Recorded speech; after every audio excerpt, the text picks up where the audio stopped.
Bienvenue sur Africa 24 dans cette nouvelle édition non-stop info. Voici les titres de l'actualité. La victoire de Mohamed Bazoum au second tour de la présidentielle nigérienne validée par la Cour constitutionnelle. Le candidat du parti au pouvoir a récolté plus de 55% des suffrages.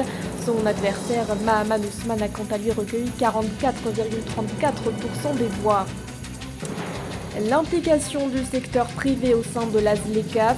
Tel sera le thème d'une réunion virtuelle organisée par la Banque africaine de développement ce 24 mars. Une réunion organisée en partenariat avec l'Organisation des Nations Unies pour le développement industriel notamment. Et puis le groupe sud-africain Netcare, pleinement engagé dans la transition énergétique. La compagnie de services médicaux a levé 67 millions de dollars via l'émission d'obligations durables.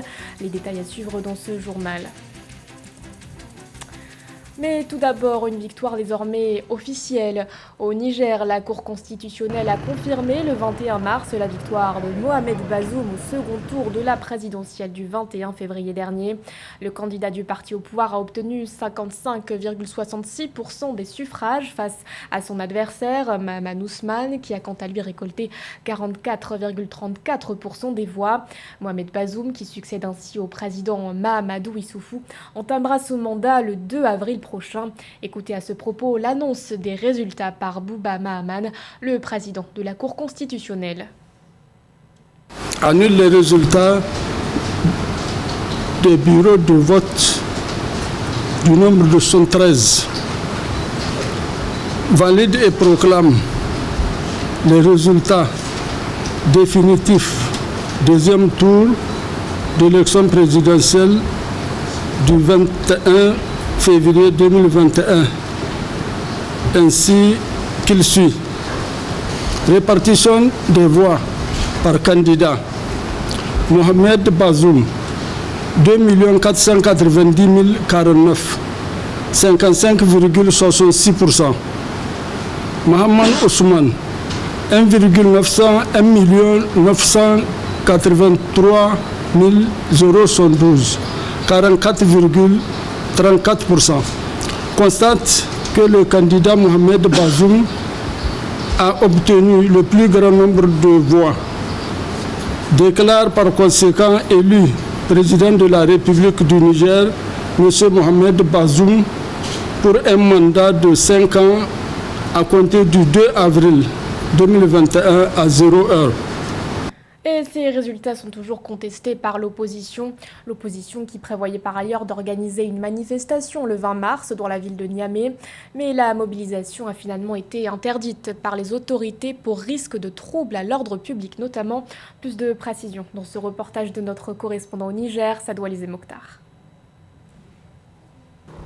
Risque de troubles à l'ordre public et urgence sanitaire sont les motifs invoqués par les autorités de la ville de Niamey pour interdire la manifestation programmée par la coalition des partis membres de l'opposition politique ce 20 mars 2021. Aussitôt informée, l'opposition politique a intenté une action en référé afin d'obtenir de la justice l'annulation de la mesure d'interdiction. À l'issue d'une audience, le juge a rejeté l'action et a confirmé l'interdiction de la manifestation. Cette décision n'est ni plus ni moins qu'une négation du droit, venant s'ajouter aux multiples atteintes aux droits et libertés dans notre pays, qui nous met en face d'un véritable choix cornélien. La résignation, que nous rejetons évidemment, ou la lutte, qui est la seule option qui s'impose à nous. À travers cette manifestation, l'opposition voudrait réclamer la vérité des urnes et exiger la libération des détenus politiques au rang desquels l'opposant Hamamadou, le général de l'armée à la retraite Moumouni Brema. Avec d'autres personnes, ils ont été interpellés puis placés sous mandat de dépôt au lendemain des émeutes qui ont suivi la proclamation par la CENI des résultats provisoires du second tour de la présidentielle. L'heure est grave. Vous conviendrez avec moi que l'état de droit, la démocratie et la République sont en danger au Niger. Je mesure et salue votre engagement, votre détermination et vous invite à rester mobilisés à défendre notre victoire en attendant sa confirmation par la Cour constitutionnelle. Pour rappel, l'opposition conteste les résultats provisoires de l'élection présidentielle du 21 février 2021, donnant Mohamed Bazoum du parti au pouvoir vainqueur. La coalition de l'opposition assure que c'est son candidat, Mahaman Ousmane, du Renouveau démocratique et républicain RDR Tchengi, qui a remporté le second tour de la présidentielle. Dans l'actualité également, nous restons au Niger, marqué par de nouvelles attaques meurtrières. Selon le gouvernement, 137 personnes sont mortes le 21 mars lors d'attaques perpétrées dans plusieurs villages de la région de Taoua, une région située à l'ouest du pays, proche de la frontière avec le Mali. Dans un communiqué lu à la télévision ce 22 mars, le porte-parole du gouvernement, Zakaria Abdourahmane, a dénoncé, je cite, des actes barbares perpétrés par des individus sans foi ni loi. Un deuil national de 3 jours a également été décrété à partir de ce 23 mars. À noter que ces offensives surviennent à seulement quelques jours d'intervalle avec celles perpétrées à Tillabéri le 15 mars dernier. Il avait été conclu en 2006 entre le Cameroun et la France. Le contrat de désendettement et de développement, dispositif permettant de reconvertir la dette de certains pays pour y faire face à un déficit de trésorerie dès la fin de cette année. C'est ce qu'a révélé le ministre camerounais des Finances, Louis-Paul Motazé, lors de la 14e session du comité d'orientation et de suivi du C2D. Les détails avec Philomène Tine. Le Cameroun pourrait faire face à des tensions de trésorerie dès la fin de l'année 2021 dans le cadre du contrat de désendettement et de développement C2D dont bénéficie le pays. À noter que le Trésor camerounais bénéficie chaque année de dons mobilisés pour rembourser la dette du pays vis-à-vis de la France.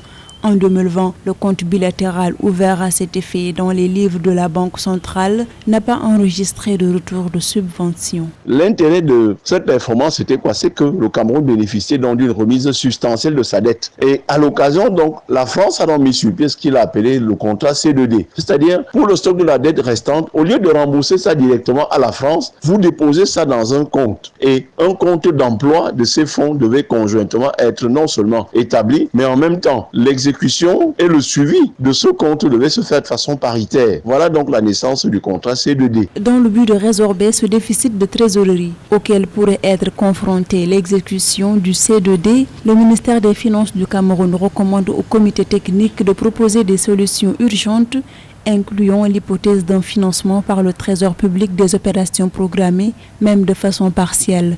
Toutefois, cette mesure conduira le pays à recourir fortement au service de la dette. L'année dernière, en 2020, le Cameroun n'a pas exporté grand-chose.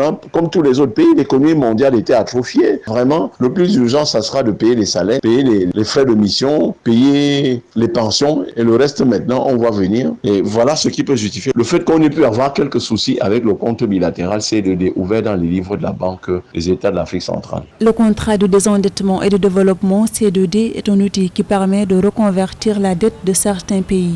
En 2020, le gouvernement camerounais a décaissé une enveloppe globale de 71,9 milliards de francs CFA pour le financement des projets et programmes du C2D. Quelle sera l'implication du secteur privé au sein de la zone de libre-échange continentale africaine? La question sera à l'ordre du jour ce 24 mars lors d'une réunion virtuelle. Une rencontre organisée par la Banque africaine de développement et en partenariat avec l'Organisation des Nations Unies pour le développement industriel et le Centre du commerce international. Philomène Tine. Afin de déterminer l'implication et la participation du secteur privé dans la zone de libre-échange continentale africaine, une rencontre virtuelle est prévue le 24 mars 2021. Organisée par la Banque africaine de développement en partenariat avec l'Organisation des Nations Unies pour le développement industriel et le Centre du commerce international, cette rencontre aura pour but de déterminer les conditions de participation active du secteur privé dans la mise en œuvre de la zone de libre-échange continentale africaine. Quand on parle d'échange commercial, il ne s'agit pas des États, il s'agit des entreprises. Et les entreprises sont en grande partie des entreprises privées. C'est pour ça qu'il est important que les entreprises du continent se rendent compte que leurs compétences aujourd'hui doivent être mesurées par leur capacité à pouvoir fournir sur le marché complet, du nord au sud, de l'est à l'ouest. Entrée en vigueur le 1er janvier 2021, la zone de libre-échange vise à réduire des tarifs douaniers pour 90% des produits et la mise en place d'un marché commun libéralisé des biens et des services entre les États membres de l'Union africaine. Des experts précisent que cette zone franche continentale constitue une occasion pour les pays africains de diversifier leur exportation et d'accélérer leur croissance économique. Aujourd'hui, il est important qu'on montre des opportunités aux opérateurs économiques parce que les États ont déjà fait leur travail, les États ont posé les jalons et les États ont décidé d'ouvrir le marché.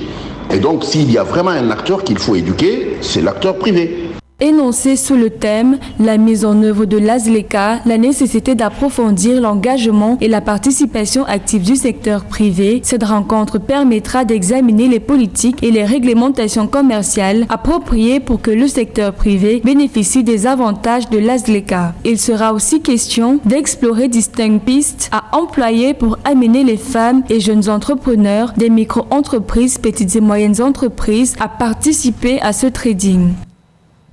67 millions de dollars, c'est le montant levé par le groupe sud-africain Netcare via l'émission d'obligations durables.